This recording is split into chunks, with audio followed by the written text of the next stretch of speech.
कभी सोचा है कि एक स्कूल सिर्फ पढ़ाई का नहीं बल्कि सपनों को उड़ान देने का भी ठिकाना हो सकता है। सेठ MR. Jaipuria school, Azad Chowk campus, Gorakhpur में हम आपके बच्चों के भविष्य को आकार देते हैं। यहाँ शिक्षा एक यात्रा है जो सिर्फ किताबों से नहीं बल्कि जीवन के हर पहलू से जुड़ी होती है। हम अपने छात्रों को सिर्फ पढ़ाते नहीं बल्कि उन्हें सोचने, समझने और कुछ नया करने के लिए प्रेरित करते हैं। कभी खेल के मैदान में जीत की खुशी तो कभी कला के रंगों में छुपी कल्पना। सपने सिर्फ देखने के लिए नहीं होते, उन्हें जीने के लिए होते हैं। तो आइए आपके बच्चे को दे वो शिक्षा जो उसे आज के लिए नहीं बल्कि आने वाले कल के लिए तैयार करे। सेठ MR. Jaipuria school, Azad Chowk campus, Gorakhpur. शिक्षा के साथ भविष्य का निर्माण। नमस्कार, आप देख रहे हैं एफिडेविट। मैं हूं रिमशा। आइए डालते हैं अब तक की प्रमुख गतिविधियों पर एक नजर। मसीही समाज द्वारा प्रभु यीशु मसीह के पुनरुत्थान दिवस यानी ईस्टर का पर्व हर्षोल्लास और पारंपरिक ढंग से मनाया जा रहा है। गोरखपुर में मसीही समाज द्वारा सेंट जॉन्स स्कूल परिसर से निकाला गया पारंपरिक जुलूस, जिसमें शामिल रही विभिन्न झांकियां। गोरखपुर में बाढ़ नियंत्रण और यातायात को सुगम बनाने के लिए हाबड़ बंधे पर किया जाएगा 700 करोड़ रुपए से 4 लेन और फ्लाईओवर का निर्माण। विमर्श केंद्रीय साहित्य संस्था आयाम द्वारा प्रेस क्लब सभागार में सनातन का विवेक और विवेकानंद विषय पर आयोजित संगोष्ठी में साहित्यकारों ने व्यक्त किए अपने उद्गार। गोरखपुर प्रवास के तीसरे दिन मुख्यमंत्री योगी आदित्यनाथ ने जनता दर्शन में दूर दराज से आए हुए फरियादियों से की मुलाकात और सुना उनकी समस्याओं को। और अब गतिविधियां विस्तार से। मसीही समाज द्वारा आज संपूर्ण विश्व में प्रभु यीशु मसीह के पुनरुत्थान दिवस यानी ईस्टर का पर्व हर्षोल्लास और पारंपरिक ढंग से मनाया जा रहा है। इसी क्रम में आज गोरखपुर के मसीही समाज द्वारा सेंट जॉन्स स्कूल परिसर से एक पारंपरिक जुलूस विभिन्न झांकियों के साथ निकाला गया, जिसमें बड़ी संख्या में समाज के स्त्री, पुरुष और बच्चे शामिल रहे। जुलूस में विभिन्न गिरजाघरों के अनुयायी विशेष तौर से प्रतिभाग करते नजर आए। आइए देखते हैं एफिडेविट की रिपोर्ट शिशिर के साथ। अभी यहाँ पर जो जोशो खरोश का माहौल दिखाई दे रहा है, ये ईस्टर के जुलूस का है, जिसे गोरखपुर की तमाम कलीसियाएं मिलकर एक साथ निकालती हैं। इसमें तरह तरह की झांकियां होती हैं, जिसमें के प्रभु यीशु मसीह के जीवन काल, उन्हें सूली पर चढ़ाए जाने, उन्हें और उनके मुर्दों में से तीसरे रोज जी उठने का सारा वर्णन दिखाया जाता है। आज के जुलूस की खासियत ये है कि इसमें church of north India Lucknow diocese के बिशप राइट रेवरेंड मॉरिस एडगरदान शामिल है।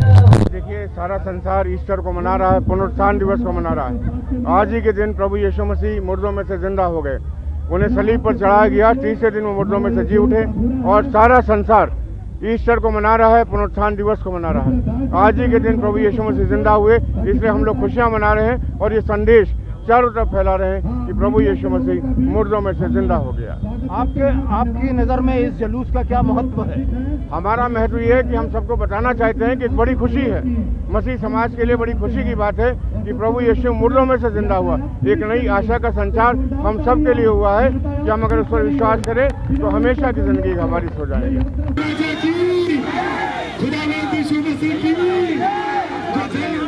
और अपने मीडिया भाइयों को हम आपका आभार व्यक्त करते हैं आपकी सेवाओं का।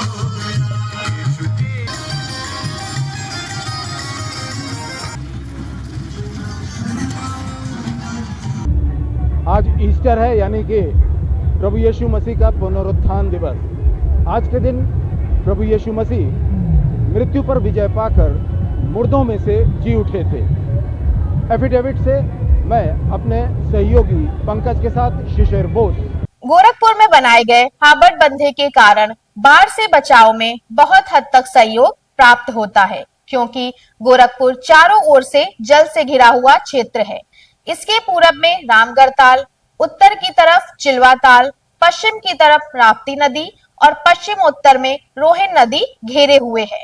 रोहिन नदी से बचाव के लिए माधोपुर तटबंध बना हुआ है। वहीं राप्ती नदी की बाढ़ से बचाव के लिए हाबड़ बंदा है। यहाँ 4 लेन के निर्माण के बाद बाढ़ के बचाव के साथ ही यातायात की समस्या का भी समाधान होगा। उक्त बातें मुख्यमंत्री योगी आदित्यनाथ ने रविवार को हाबड़ बांध पर बन रहे 4 लेन सड़क के निर्माण कार्यों का बहरामपुर रेगुलेटर नंबर 1 के समीप स्थलीय निरीक्षण के बाद आयोजित जनसभा में कही। उन्होंने कहा कि इस बंधे पर 4 लेन और फ्लाईओवर के निर्माण पर 700 करोड़ रुपए खर्च किए जाएंगे। दशकों से मांग होती थी, अगर पूर्वी उत्तर प्रदेश में कहीं बाढ़ आ जाती है तो गोरखपुर महानगर एकमात्र केंद्र होता है जहां से बचाव के कार्य होते हैं। वह सड़क मार्ग से या फिर वायुसेना के माध्यम से ये सभी कार्य सुगमता पूर्वक संपन्न हो पाते हैं।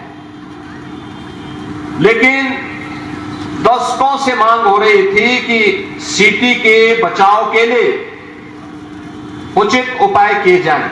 याद करिए 2017-18 में इसी क्षेत्र में, इसी हावड़ तटबंध पर जब राप्ती नदी का लेवल उठ रहा था तब बाढ़ से बचाव के लिए अत्यंत संवेदनशील स्थिति बन गई थी।